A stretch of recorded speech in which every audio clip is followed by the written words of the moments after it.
तर एमआयएम नेत्यांना निदाचा पुळका आहे. बिंग फुटल्यानंतर इम्तियाज जलील हे सैरभैर झाले. इम्तियाज जलील एमआयएमचे महाराष्ट्र अध्यक्ष आहेत. इम्तियाज जलीलचं नाव घेण्यामागचं कारण असं होतं की यांनी यापूर्वी नाशिकला जाऊन तिची पाठराखण केली होती. मग एखादा आरोपी जेव्हा निष्पन्न होतो त्याला लपवणं हा सुद्धा एक गुन्हा आहे.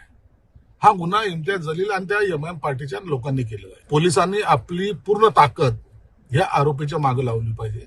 आणि महत्वाचा, आरोपीला लपवणं हा सुद्धा एक गुन्हा आहे.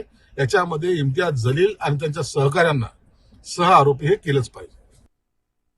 कि मैं है तो पुलिस कमिश्नर से पुलिस से बात करूंगा.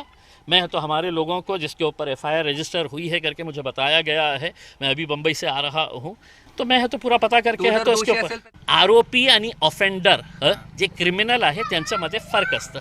आरोप मी तुमच्यावरही लावू शकतो. मी तुमच्यावरही आरोप करू शकतो. ते आरोप जोपर्यंत सिद्ध होत नाही, तुम्ही जे करायचं ते तुमच्या नगरसेवक. आता काय आहे की इफ्स अँड बट्स मध्ये आपण उत्तर देऊ नका. मी उत्तर देणार नाही आहे. आता मला जे बोलायचं आहे, आता पोलीस जे मला प्रश्न विचारतील मी नक्की 100% पोलिसांना कॉपरेट करेल.